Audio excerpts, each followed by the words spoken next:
بالإجابة إليه توسلنا بقرآنك الكريم تنوير وسيرتي وسمعي ومقلتي وبالأنبياء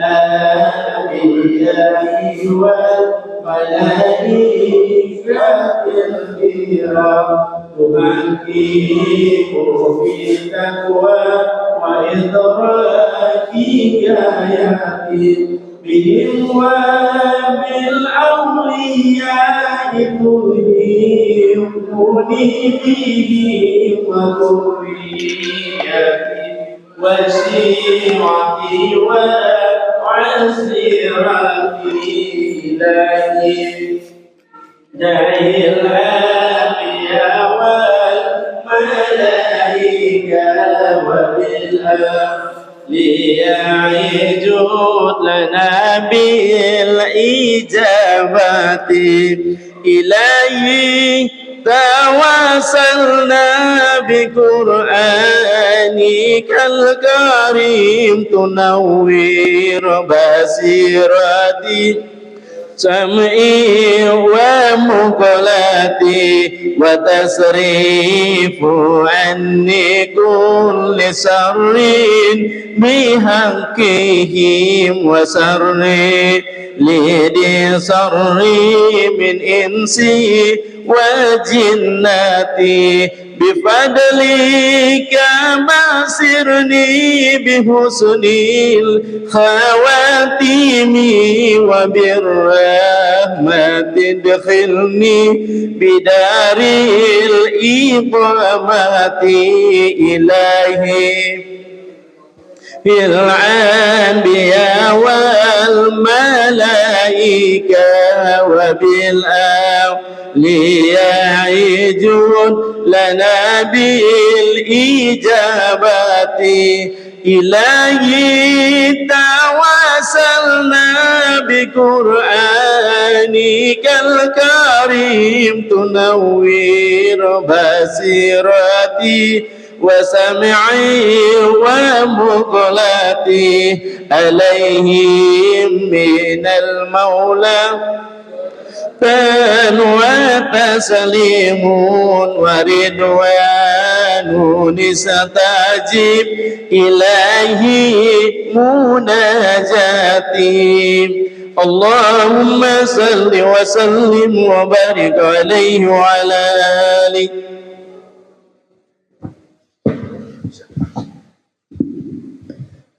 الفاتح إلى روح سيدنا وحبيبنا وشفيعنا رسول الله محمد بن عبد الله وعلى آله وأصحابه وأزواجه وذريته وأهل بيته أجمعين، خصوصا إلى روح سيدنا أحمد بن عيسى المحاضر الفقيه المقدم محمد بن علي بعلي وجميع سادات علي بعلي وصول وفروئهم، وإلى حضرة النبي. الفاتحة. أعوذ بالله من الشيطان الرجيم. بسم الله الرحمن الرحيم. الحمد لله رب العالمين الرحمن الرحيم مالك يوم الدين. إياك نعبد وإياك نستعين. اهدنا الصراط المستقيم صراط الذين أنعمت عليهم غير المغضوب عليهم ولا الضالين. آمين. السلام عليكم ورحمة الله وبركاته. الحمد لله القوي سلطانه، الواضح برهانه، المبسوط في الوجود كرمه وإحسانه، تعالى مجده وعظم شأنه، خلق لحكمة وطاع عليها علمه، وبسط له من فائد المنة ما جرت به في أقداره الكسمة. أشهد أن لا إله إلا الله وحده لا شريك له، وأشهد أن سيدنا محمدا عبده ورسوله لا نبي بعده.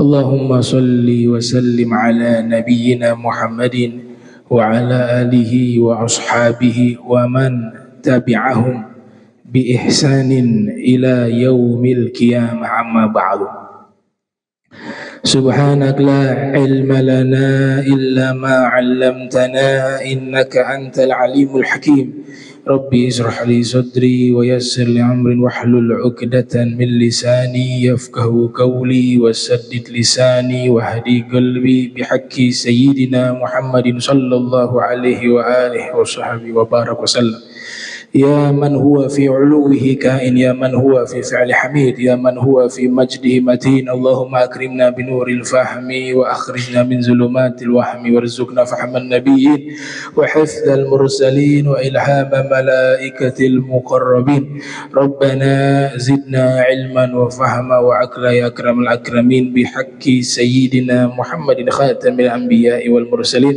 يا رحمن يا رحيم وصلى الله على سيدنا محمد وعلى آله وصحبه وبارك وسلم والحمد لله رب العالمين.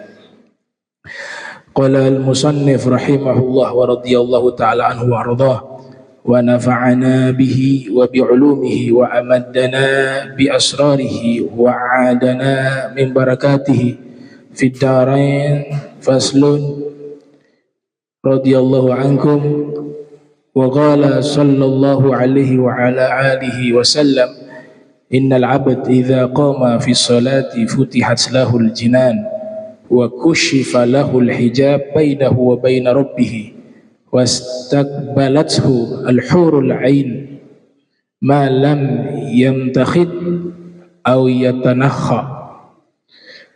Alhamdulillah, puji syukur kehadirat Allah, salawat salam tercurahkan kepada junjungan mulia Nabi tercinta Nabi Yuna Muhammad sallallahu alaihi wa alihi wa sahbihi wa barak wasallam beserta keluarga beliau, sahabatnya dan umatnya.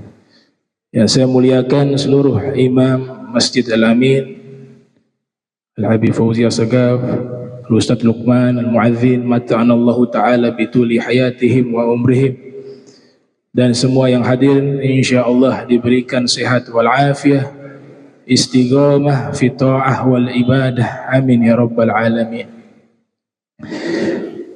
Rasul sallallahu alaihi wa alihi wa sahbihi wasallam beliau bersabda, kita masih membahas tentang bab solat, kitabus solat. Sesungguhnya hamba apabila dia berdiri melaksanakan solat, maka dibukakan baginya surga-surga, al-jinan, jamak dari al-jannah. Kalau janan hati, kalau jinan jamaknya surga. Dan dibuka tabir di antaranya dan di antara penciptanya, dan akan disambut oleh bidadari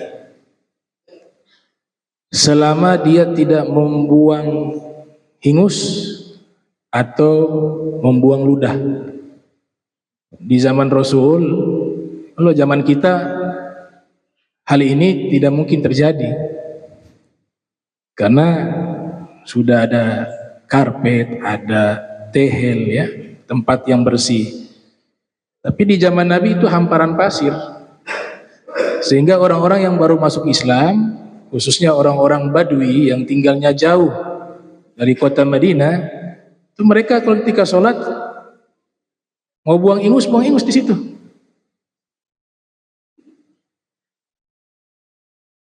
Mau buang ludah di dalam masjid, karena hamparan pasir. Jangankan buang ingus, kencing pernah dalam masjid Nabi. Dikencingin di dalam masjid. Nah, setelah itu Nabi pelan-pelan didik, Nabi tidak marah, karena mereka belum faham. Dididik, ini tempat suci, gak bisa untuk buang air kecil, tidak bisa buang ludah di sini, dan seterusnya. Nah, itu. Tapi di zaman kita hal ini tidak berlaku, ya. Karena masjid sudah bersih, ada tehel, ya, orang sudah tahu nih tempat ini gak bisa dibuang ludah di dalam. Di zaman Rasul hal itu terjadi. Kemudian Nabi katakan, wa inna fi sholati la shifaan. Sesungguhnya di dalam solat itu sungguh ada obat. Syifaan bukan obat, penawar. Beda antara obat dan penawar, beda. Kalau obat harus ada benda yang dikonsumsi. Ada pil, ya, ada perban, obat. Tapi kalau penawar tanpa ada obat bisa sembuh. Makanya redaksinya disebut dengan syifa. Begitu juga Al-Quran disebut syifa. Wa ju'ilat qurratul aini fi shalah, dijadikan penyejuk mataku di dalam salat. Kata qurratul ain ini berkaitan dengan sejarah di zaman dahulu. Qurrah artinya sejuk, ain artinya mata, sejuk mata. Dikinayahkan jadi bahagia, menyenangkan.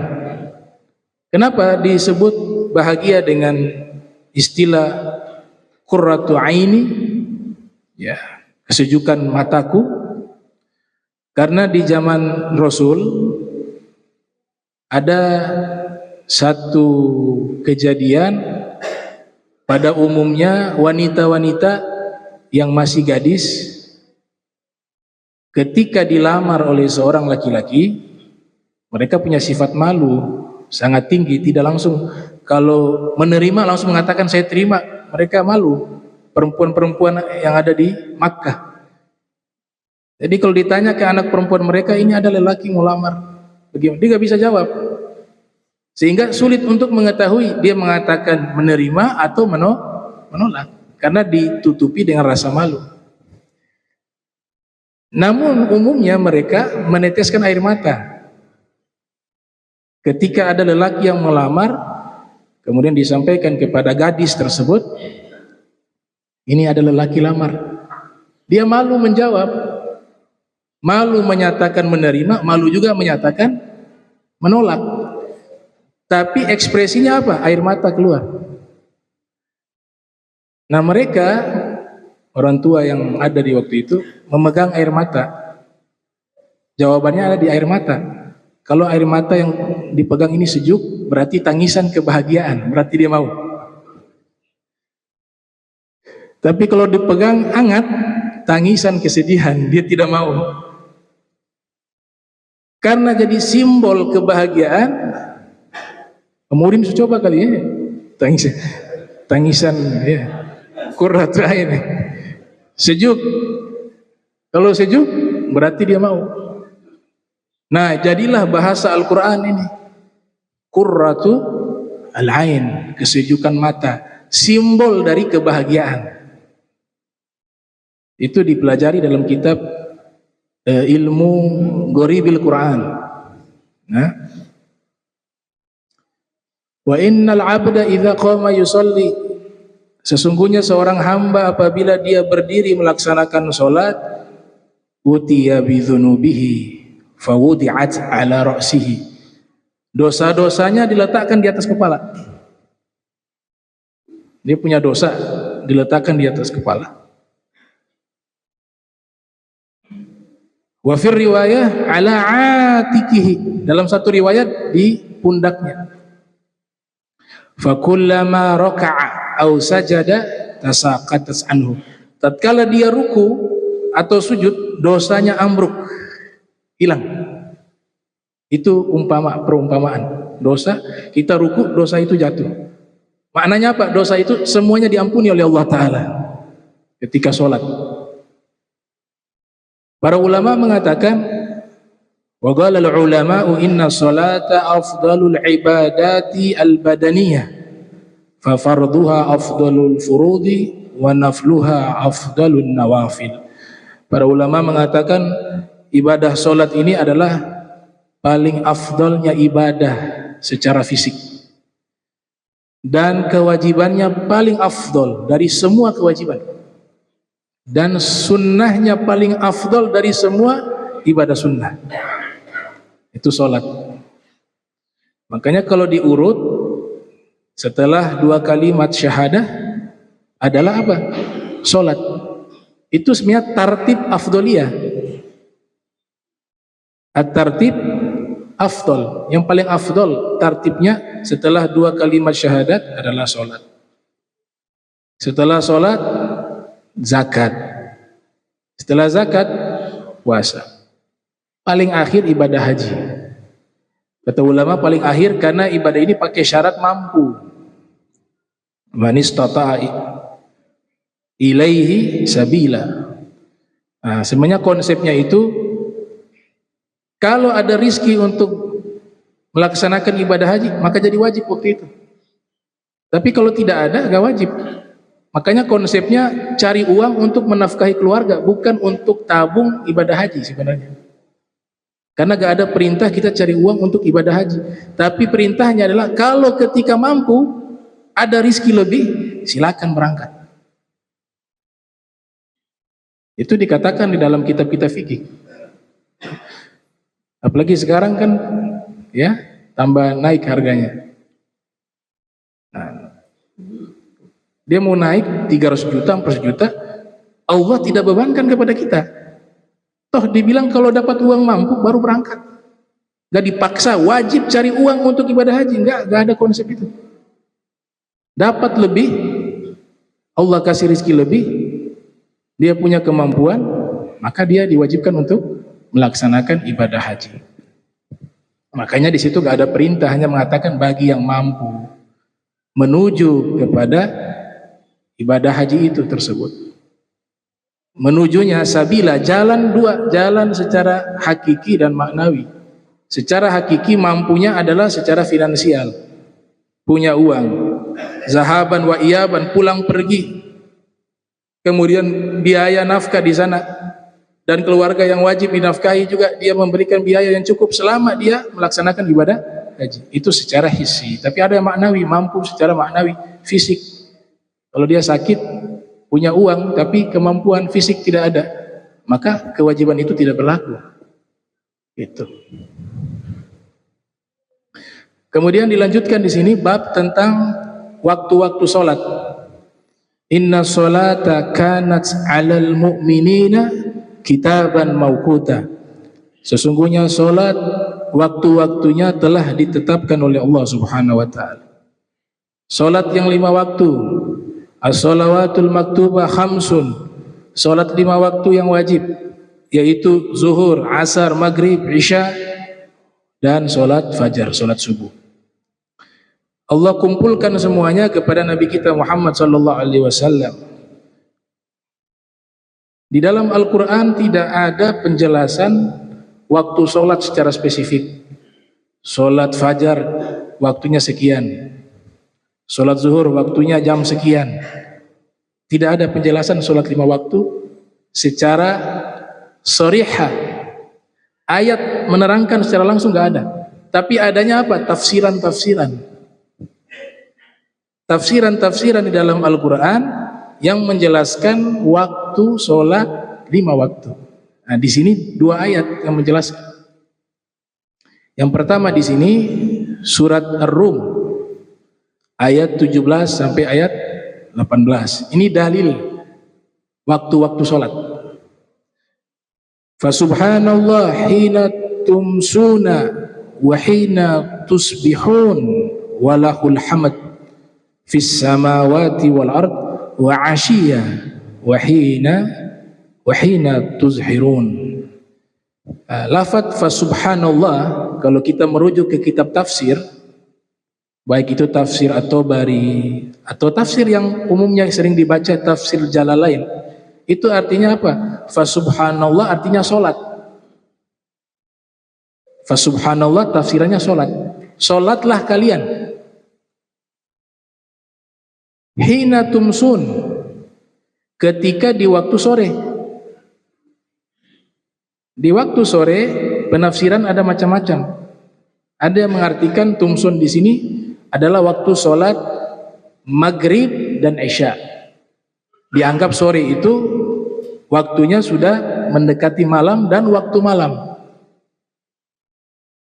Jadi sholatlah kalian di waktu tumsun, di waktu kalian berada di waktu sore. Sore akhir-akhir maknanya malam dia. Ya, walaupun firmannya menyatakan sore, tapi maknanya malam, yaitu dua solat maghrib dan solat isya. Wahina tusbihun, dan ketika kalian di waktu subuh. Solat apa tuh? Solat subuh. Sudah 3. Walahul hamd fis samawati wal ardi wa asyiya, dan di waktu petang, asar. Asyiya itu waktu petang, waktu sore yang lebih awal dari masa, dia solat asar. Wahina tudhirun, dan ketika kalian berada di waktu zuhur, solat zuhur. Inilah yang menjadi dalil waktu solat 5 waktu di dalam Al-Quran. Makanya saya katakan berupa apa? Tafsiran. Kalau kita merujuk kepada Al-Quran dengan terjemahannya, bahasa yang benar terjemahan Al-Quran. Sekarang kan sudah ada perubahan sedikit juga, alih bahasa. Itu kurang tepat. Kalau alih bahasa gak bisa Al-Quran dialih bahasakan, karena kosakata akan kurang menjelaskan kosakata bahasa Al-Quran. Bahasa Arab kosakatanya lebih banyak. Jangankan bahasa Al-Quran, bahasa Jawa itu memiliki kosakata yang tidak bisa diterjemahkan ke dalam bahasa Indonesia, apalagi bahasa Al-Quran. Jadi konsepnya jangan alih bahasa, tapi terjemahan Al-Quran. Tafsiran ini menjelaskan tuh solat 5 waktu. Tidak ada ayat yang menjelaskan secara lugas waktu solat 5 waktu. Tidak ada. Ini dalilnya. Surat Ar-Rum ayat 17 sampai 18. Atau di surat Al-Isra ayat 78. Aqimis sholata liduluki syams ila ghasaqil lail wa Qur'an al-fajr inna Qur'an al-fajr kana masyhuda. Dirikanlah solat di saat tergelincir matahari. Solat apa tuh tergelincir matahari? Duhur. Dan apa lagi?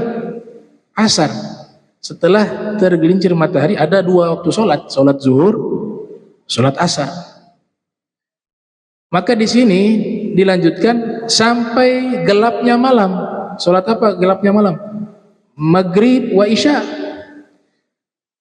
Dan lingkaran mega merah fajar. Ada yang menafsirkan demikian. Sesungguhnya mega merah fajar itu, fajar sodik itu bisa disaksikan, masyhuda. Fajar solat subuh. Jadi 5 waktu. Inilah yang menjadi dalil tafsiran bahwa solat itu 5 waktu. Selain daripada ayat Al-Quran, kalau di hadis lebih rinci. Di hadis Nabi yang katakan solat wajib itu 5 waktu. Hadis Sahih Bukhari. Misalnya Nabi katakan ya, lau anna naharan bi babi ahadikum, seandainya ada sungai di depan rumah kalian, kata Nabi. Hadis Sahih Bukhari. Imam Bukhari lahir 194, wafat 256 Hijriah.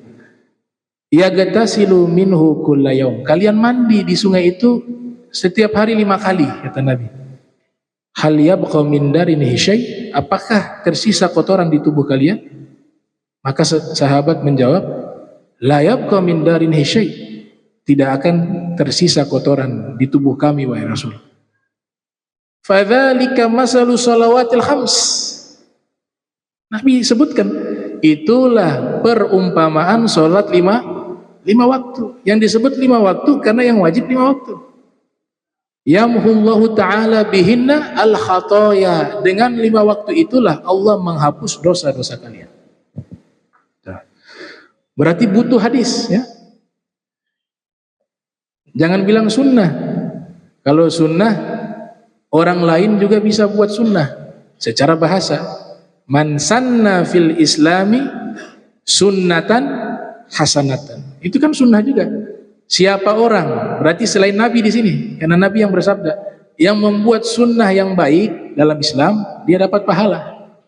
Jadi kalau mau sebut sunnah Nabi, jangan dinakirohkan. Jangan bilang, oh ini adalah sunnah Nabi.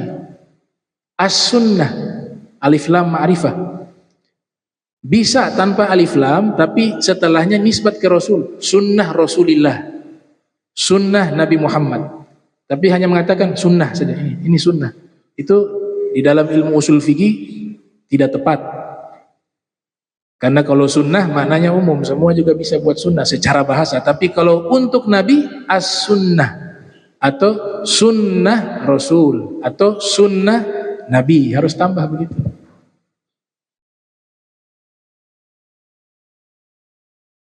Dari ayat ini kita bisa tahu bahwa ulama-ulama khususnya yang mujtahid ya, seperti Imam Syafi'i, Imam Abu Hanifah, Imam At-Tabari, Imam Nawawi, dan ulama-ulama lainnya yang mereka mengistinbat hukum di dalam Al-Quran ataupun di dalam As-Sunnah, mereka itu ahli tafsir.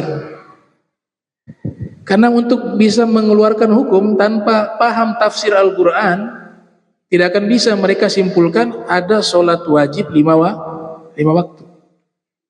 Kalau berlandaskan Al-Quran saja yang dipakai tafsir. Makanya setiap fuqaha itu yang sudah mencapai level bisa mengistinbat hukum, mereka itu pasti ahli tafsir. Ya, Imam Suyuti mengatakan, yang lahir tahun 849 Hijriah, wafat 911 Hijriah, di dalam kitab Al-Itqan fi Ulumil Quran, beliau mengatakan bahwa syarat bagi orang-orang yang mengistinbat hukum di dalam Al-Quran, minimal dia punya 7 syarat. Yang 4 ini wajib, yang 3 itu hanya metodologi saja, tekniknya saja. Tapi yang 4 ilmu ini wajib. Yang mengatakan siapa? Imam Suyuti. Bahkan dia mengatakan ilmunya ada 65 ilmu. Di zaman sekarang instan saja, satu ilmu belum masuk sudah tafsir sendiri. As-Suyuti bilang minimal ilmu yang dia kuasai 65 cabang ilmu berkaitan dengan Al-Quran jika istinbat hukum dengan Al-Quran. Kita belum bicara As-Sunnah nih, lain lagi, masih Al-Quran. 65 ilmu keseluruhan untuk bisa mengistinbat hukum. Kemudian beliau jelaskan yang wajib, yang pertama adalah salamatul akidah.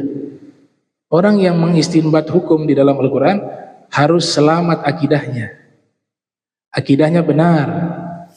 Ya, ada salah satu tokoh di Indonesia, tapi kami hormati beliau, Masya Allah, orang alim. Ya, saya punya jurnal juga diperiksa sama beliau beberapa bulan lalu, saya kirim lewat WA. Ada beberapa hal yang saya tidak sependapat, di mana syarat itu dikritik oleh beliau. Imam Suyuti mengatakan syarat orang mengistinbat hukum harus selamat akidahnya. Beliau mengkritik Imam Suyuti. Beliau mengatakan kalau di zaman sekarang ini sudah tidak dipakai lagi.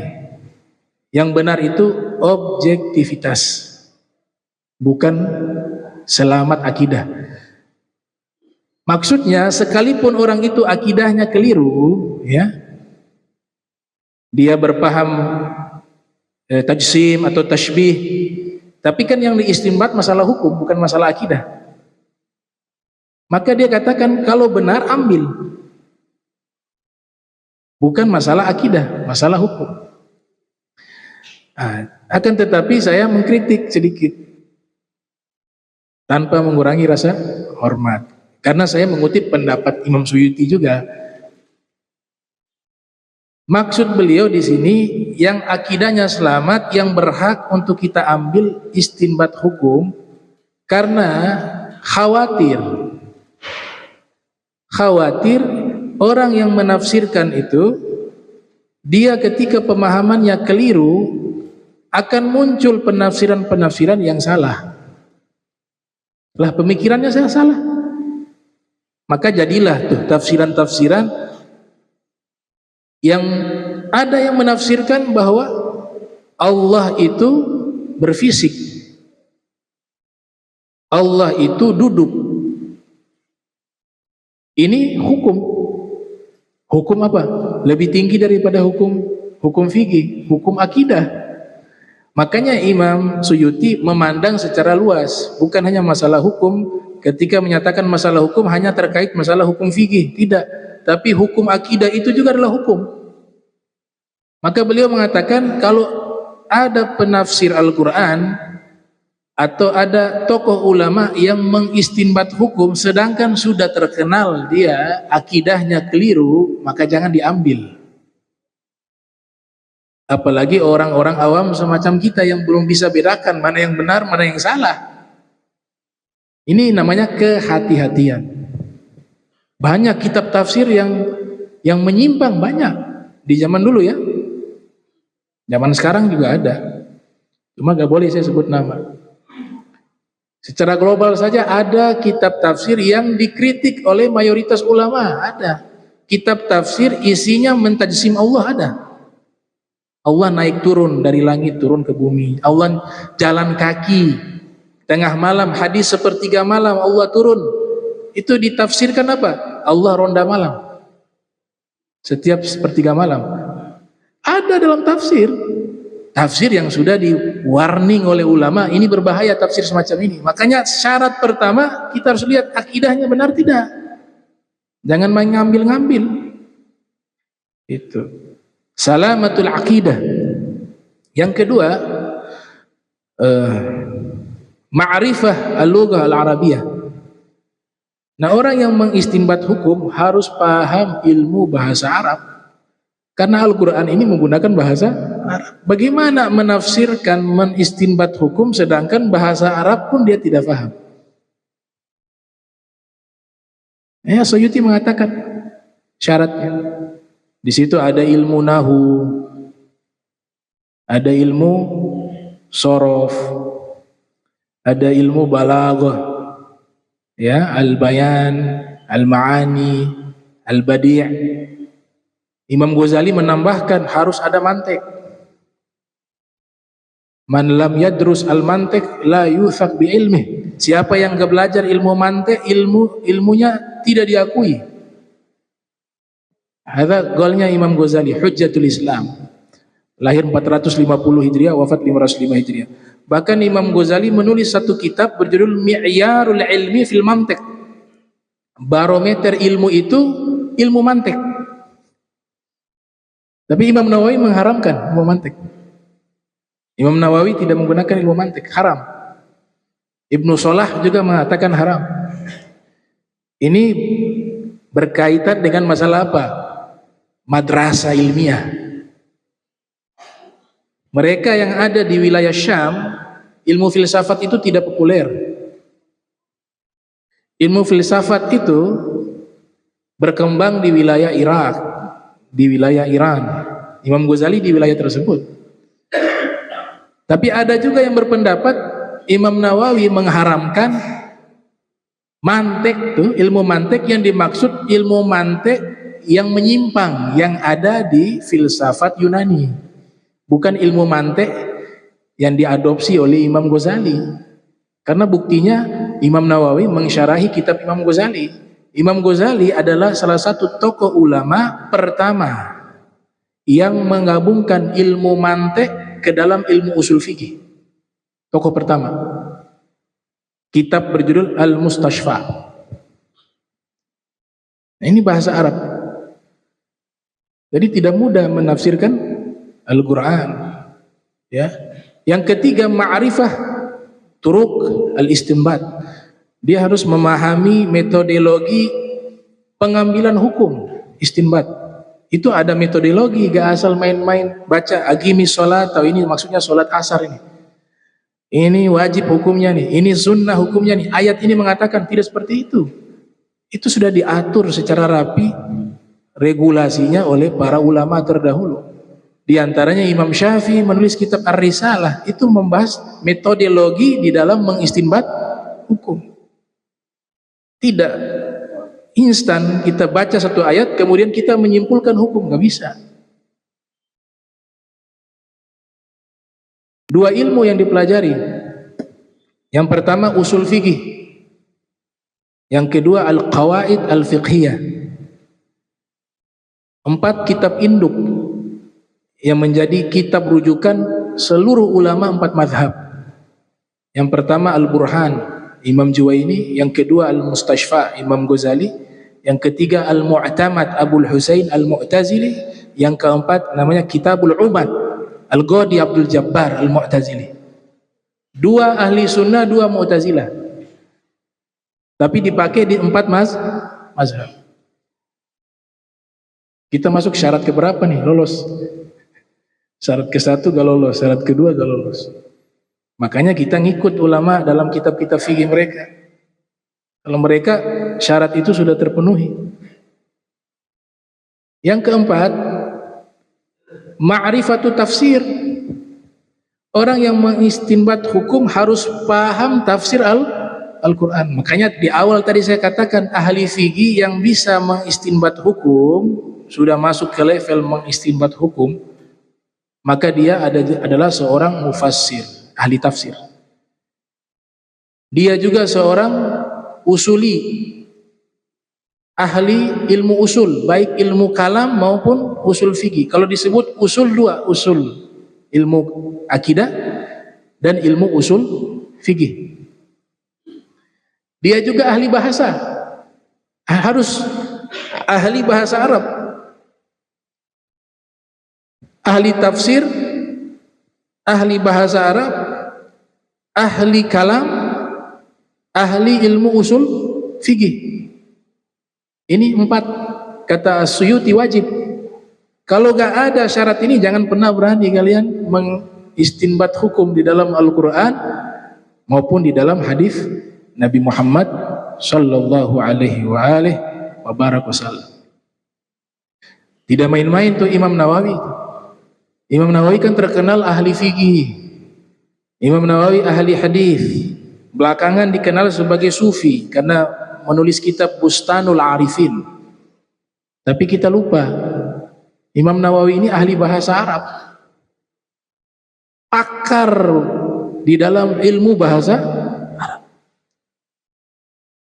Gurunya tidak main-main, guru bahasa Arab. Beliau belajar nahu, belajar sorof, belajar ilmu bahasa Arab, langsung talaki kepada guru besar bahasa Arab di zaman itu yang seluruh ulama sepakat bahwa ini ulama adalah ulama pakar bahasa Arab nomor 1 di zamannya.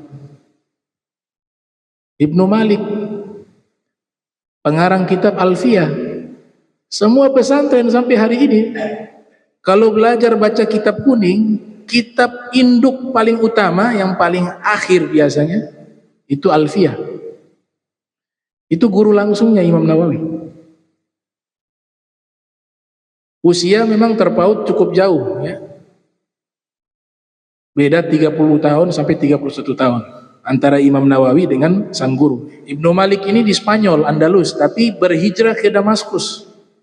Disitulah Imam An-Nawawi belajar langsung ilmu nahu, ilmu sorof, dan ilmu bahasa Arab kepada salah satu ulama besar di dalam bidang ilmu nahu, ilmu sorof, dan ilmu bahasa Arab. Siapa yang tidak kenal kitab Alfiyah Ibn Malik? Itu guru bahasa Arab. Saya cek di beberapa kitab, kitab Al-Majmu', kitab Tahzibul Asma wal Lughat karya Imam Nawawi, itu disebutkan qala syekhuna Jamaluddin Ibnu Malik, berkata guru kami Jamaluddin Ibnu Malik. Yang dimaksud guru di sini bukan guru sanad.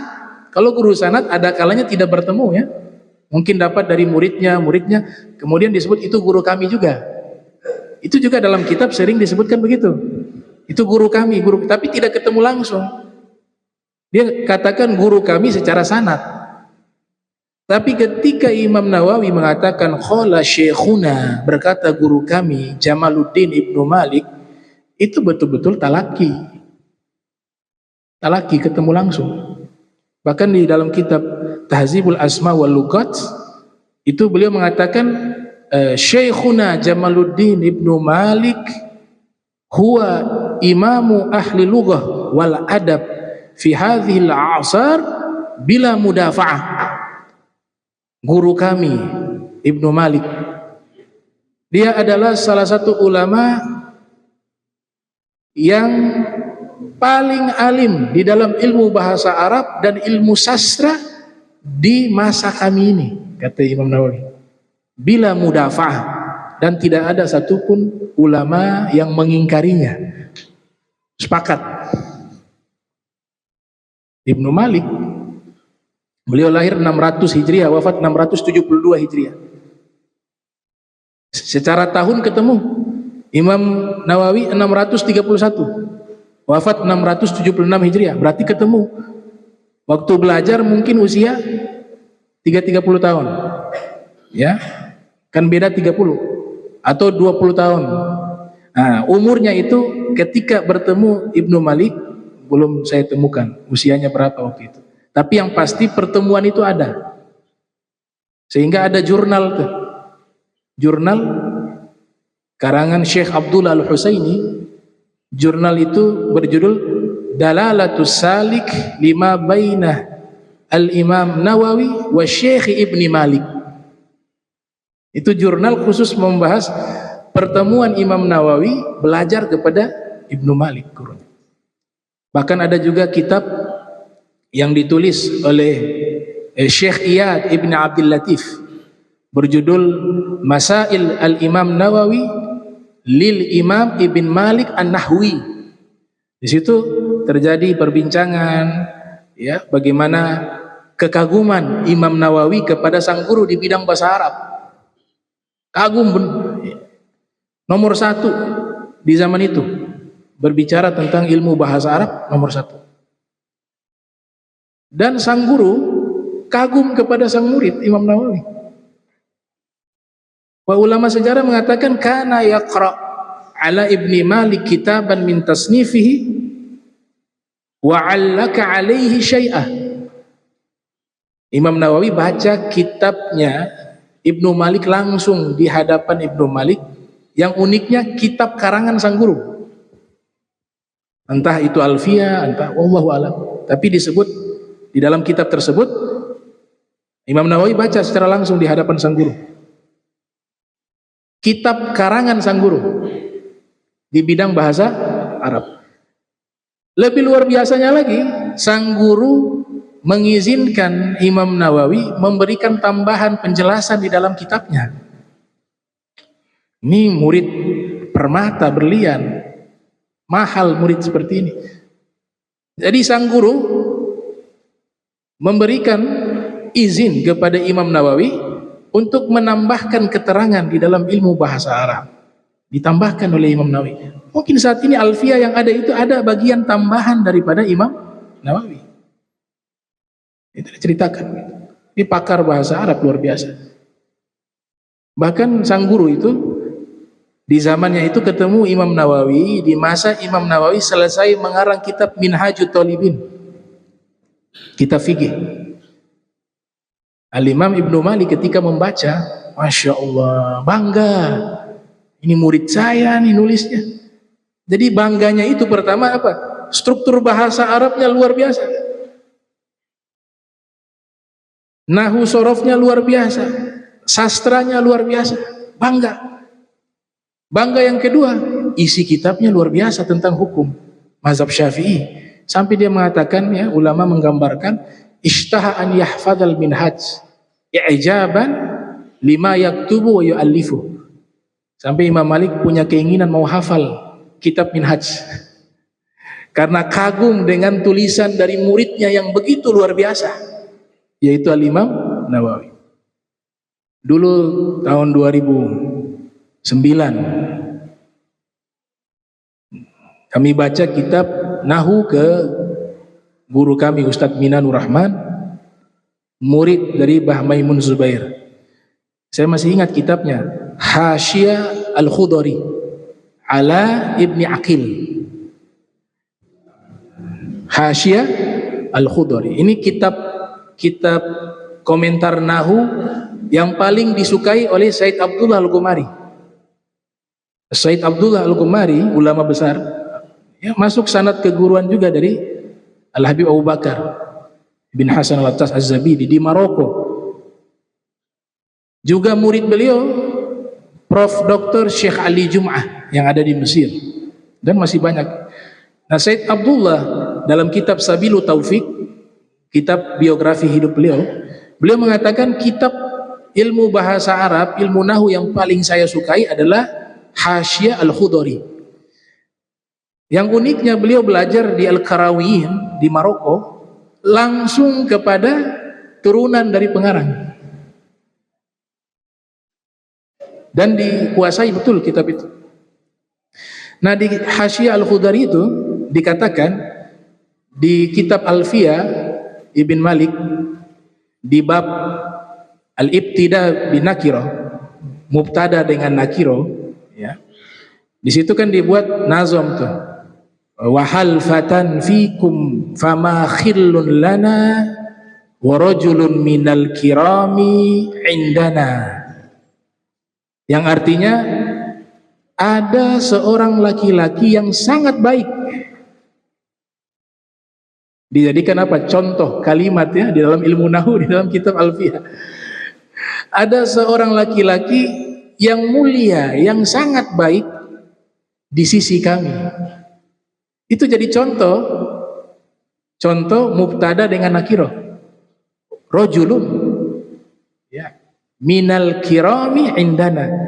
Makanya jadilah satu pembahasan, kalau mubtada itu harus ma'rifat, bisa nakiro jika ada mu'allaq, ada terikat tadi. Dia terikat dengan apa? Minal kiram wa rajulun minal kirami indana. Ada seorang laki-laki dari golongan orang-orang mulia, orang-orang baik di sisi kami. Kata imam yang mengarang kitab Hasyiah Al-Khudari itu mengatakan, yang dimaksud laki-laki yang mulia itu, yang baik itu adalah muridnya Imam Nawawi.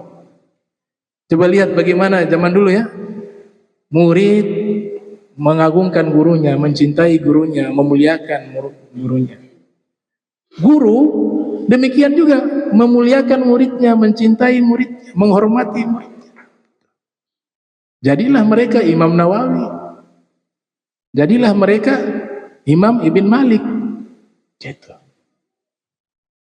Berarti apa di sini? Diajarkan kebersihan hati, tasfiyah al-qulub. Ini intinya nih. Ilmu jadi bermanfaat, di sini letaknya. Bisa ilmu mendekatkan dia kepada Allah, letaknya di situ. Nah, ini saya kasih gambaran bahwa ulama dulu tidak main-main, ya, tidak main-main, luar biasa. Ahli tafsir Abu Ja'far At-Tabari yang lahir tahun 224 Hijriah, wafat 310 Hijriah, menulis tafsirnya itu 20 tahun. 20 tahun kerjanya nulis setiap hari itu. Bahkan dikatakan selama 40 tahun setiap hari menulis hingga ribuan lembar. Per pekan itu bisa ribuan. Tafsir Jami'ul Bayan habiskan waktu 20 tahun. Yang luar biasa, mereka ketika mulai menulis tafsir, gak langsung, pengen nulis dulu deh. Nah, Syekh Yaqut Al-Hamawi, sahibul kitab Mu'jamil Buldan, meriwayatkan, kana yastakhirullah ta'ala ay yashra'a fi kitabatihi thalathata a'wam, atau bi thalathatil a'wam. Sebelum mulai menulis tafsir, istikharah kepada Allah. Mungkin bisa lewat sholat istikharah, atau mungkin doa, minta petunjuk. Ini memulai ngarang tafsir nih. Padahal secara keilmuan, udah kapasitas ilmunya luar biasa. Abu Ja'far At-Tabari masuk kepada mujtahid muqayyad, mazhab Syafi'i, belajar langsung ke murid-muridnya Imam Syafi'i. Sudah bisa berfatwa. Usia 14 tahun sudah jadi mufti. Tapi ketika mulai ada keinginan, diminta juga oleh ulama-ulama yang meminta tolong tulis tafsir. Baik, saya istikharah dulu kepada Allah, kalau sudah siap saya tulis. Berapa lama? 3 tahun. 3 tahun doa, ya Allah, belum dapat. Gak mulai-mulai, 3 tahun dapat jawaban. Istikharahnya baru beliau mulai tulis Jami'ul Bayan. 20 tahun baru selesai. Ada juga Imam Alusi Al-Baghdadi.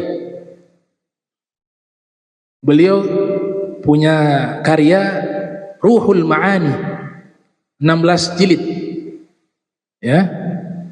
Kalau Tobari tadi itu tergantung cetakan sih. Ada yang 20 jilid, ada yang 19 jilid, ada yang 23 jilid ya. Itu habisnya 20 tahun. Al-Alusi Al-Baghdadi, mufti di Baghdad, mengarang tafsir Ruhul Ma'ani. Uniknya itu ada berapa? 16 apa berapa jilid tuh? Puluhan jilid juga tuh. Semuanya di waktu tengah malam. Semuanya yang beliau tafsirkan itu tengah malam. Selesainya apa? Selesainya habis sholat subuh lanjut lagi. Artinya apa? Gak pernah tidur. Itu entah berapa tahun itu. Kenapa beliau tidak tafsirkan Al-Quran di waktu siang, di waktu pagi? Beliau katakan apa? Saya punya waktu sudah tidak cukup. Karena saya mengajar dari waktu pagi, siang, sore, sampai malam lagi. Itu 13 mata pelajaran tiap hari. 13 mata pelajaran. Berapa SKS itu kalau beliau? Kalau kita ngajar di pesantren paling 3-4 mata pelajaran selesai. Itu sudah capek lagi. Antum bisa bayangkan 13 mata pelajaran dia ngajar tiap hari, kemudian malamnya ngarang tafsir. Puluhan tahun. Hakata ulama dulu. Luar biasa. Ada satu kitab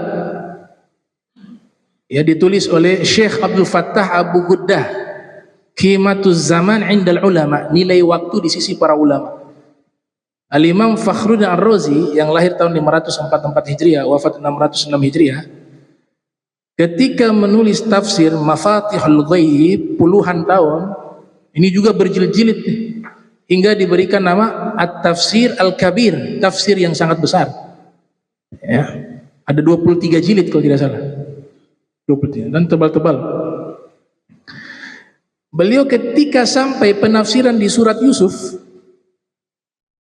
di waktu itu anak kandung beliau meninggal dunia. Beliau sudah kasih wasiat, kalau saya sedang mentafsirkan Al-Quran, gak boleh ada yang ganggu. Apapun kejadiannya, jangan ganggu. Saya khawatir belum tuntas saya menafsirkan Al-Quran, saya meninggal dunia. Jadi gak boleh ada jedah waktu dan gak boleh ada penghalang. Tafsirkan surat Yusuf. Selesai surat Yusuf, ada juga yang datang laporkan. Tapi anaknya sudah dikuburkan. Sudah dikuburkan. Jadi tidak sempat melihat sang anak. Waktu meninggal bahkan tidak sempat menghadiri sholat jenazahnya, penguburannya, tidak sempat. Dikabarkan kepada beliau, ini darurat, terpaksa kami kabarkan. Anakmu sudah meninggal. Innalillahi wa inna ilaihi raji'un. Didoakan sama beliau. Di depannya masih ada kertas untuk menafsirkan Al-Quran. Didoakan. Sekarang di mana? Sudah selesai dikuburkan. Oh, khair sudah. Tadi. Ini saya niatkan pahalanya untuk anak saya. Maka ditulis di bawah, ini tafsir surat Yusuf, saya menulisnya di waktu yang sama di saat anak saya dikuburkan dan saya tidak sempat menghadirinya karena untuk melanjutkan tafsir Al-Quran ini. Masya Allah.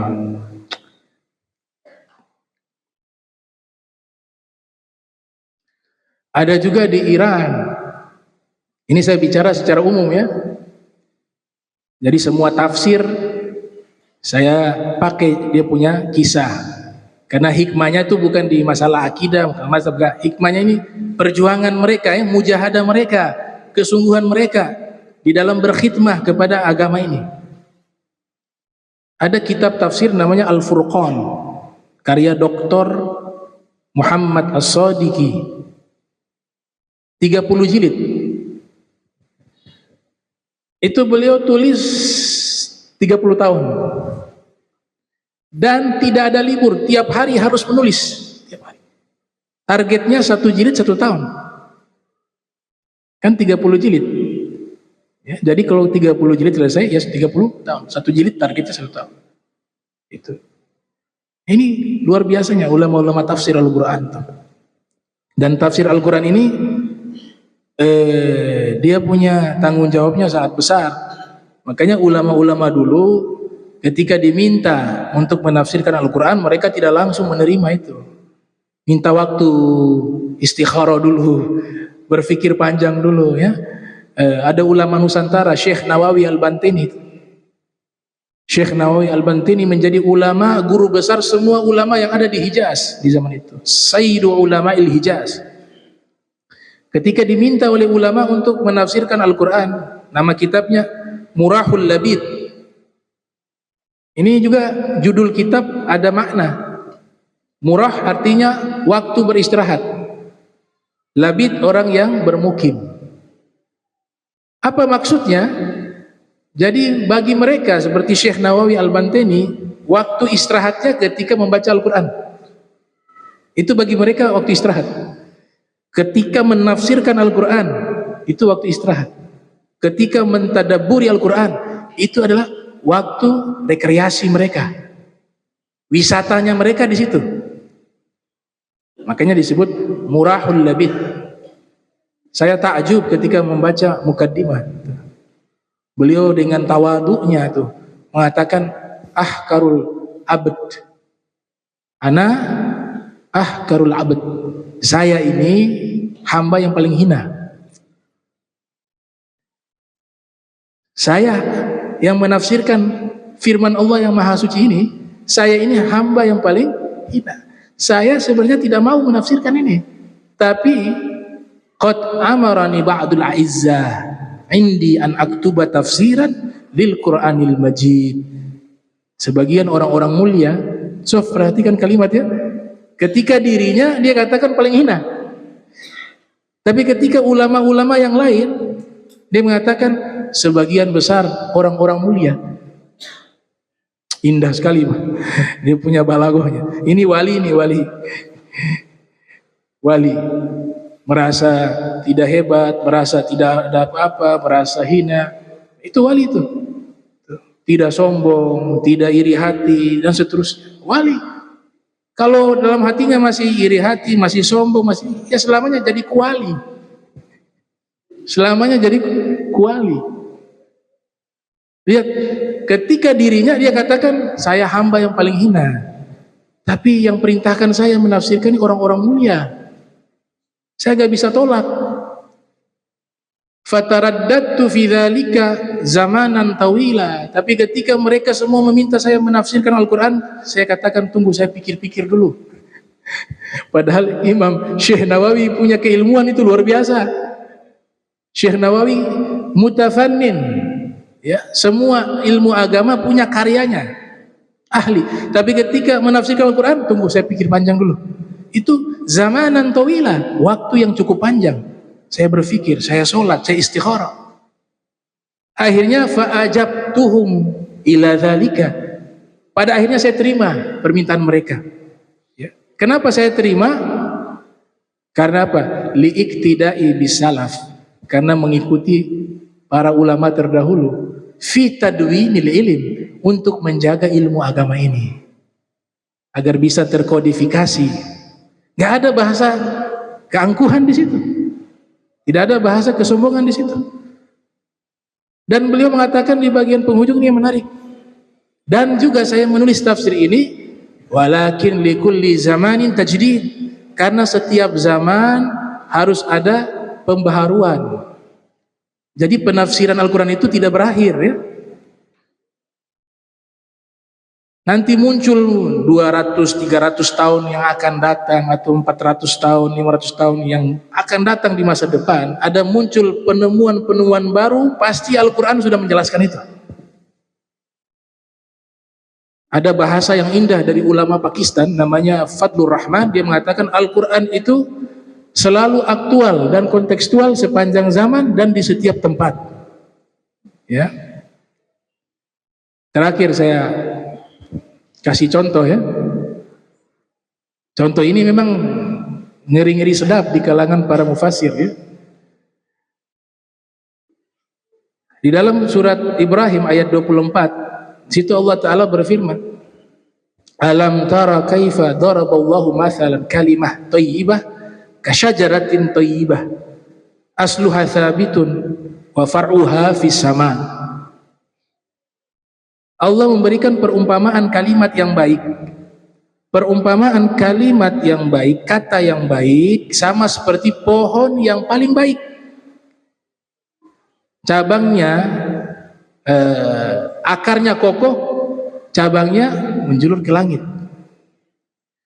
Hampir semua kitab tafsir ketika meneliti makna syajarah thayyibah ya, pohon yang paling baik itu apa kira-kira? Riwayat kan tidak ada. Riwayat dari Nabi tidak menjelaskan tafsiran pohon yang baik ini apa. Ya, selama sepengetahuan saya belum dapat tuh dari Nabi ya. Kalau ada dari Nabi gak boleh kita lawan, gak boleh kita buat tafsiran, gak boleh. Tapi para mufassir beristihad. Antropologi sosial berlaku di sini. Ulama tafsir kebanyakan di Jazirah Arab, yang mereka saksikan pohon-pohon yang paling manfaat itu di tempat mereka apa? Pohon korma, an-nakhlah. Maka hampir keseluruhan ulama-ulama tafsir berkebangsaan bangsa Arab, hampir seluruhnya menafsirkan yang dimaksud pohon ini adalah an-nakhlah, karena pohon yang paling bermanfaat di tempat mereka pohon itu. Pelepahnya bisa dimanfaatkan, buahnya bisa, batangnya bisa ya. Nah, ini saya mau teliti nih. Ulama-ulama tafsir Indonesia, ada Syekh Abdul Rauf Singkil, Turjamanul Mustafid, ada Faidul Qadir, ya, Fathul Qadir ya, karya Syekh Solidara, apa judulnya tuh kitab tafsirnya tuh. Ada juga Syekh Bishri Al-Ibris. Kalau di Indonesia, pohon yang bermanfaat apa? Kelapa bisa, Syajarun Narajil, atau pohon pisang, Syajarul Mauj.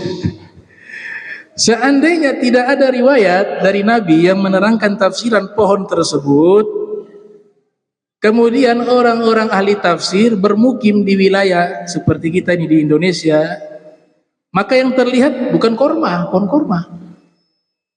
Pohon yang bermanfaat pohon kelapa atau pohon pisang. Kata ada satu ulama ya, kenapa tidak ditafsirkan pohon pisang? Kenapa tidak ditafsirkan pohon kelapa? Padahal Syekh Nawawi sendiri mengatakan likulli zamanin tajdid. Syekh Fathur Rahman mengatakan bahwa Al-Quran ini aktual, upgrade, update di setiap zaman dan tempat. Selama tidak ada keterangan hadis dari Nabi, maka bisa ditafsirkan itu pohon kelapa, bisa ditafsirkan dia pohon pisang. Kalau di Arab ditafsirkan pohon korma. Ajib itu ibarat. Terakhir ya, terakhir.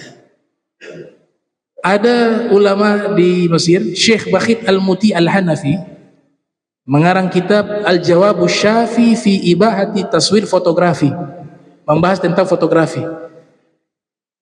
Luar biasa, beliau menafsirkan di dalam firman surat Al-Furqan ayat 45, ternyata foto itu tafsirannya, ayatnya sudah difirmankan oleh Allah kepada Nabi Muhammad.